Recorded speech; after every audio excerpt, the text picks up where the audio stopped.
Này chứ na vui na phi là nhìn kia là hè gọi là sang pet goal pet goal ta mèn ama nên vui na kia là nghe khôi ca nghe khôi ca anh nuôi mèn ết anh nuôi mèn khi tại kia nào ưu tiên nhìn kia là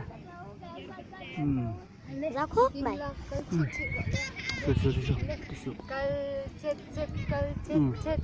Bol tay khác không nghe ôm lên. Tần cái Này xin này. Lâu tàn đuôi lên mà này can.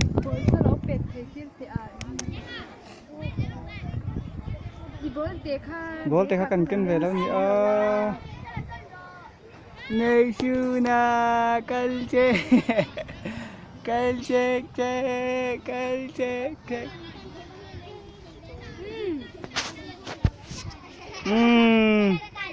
Ê là, lâu lặng về đó lên. U tên này, nó nhìn khéo lên nhỉ. Này Xuân.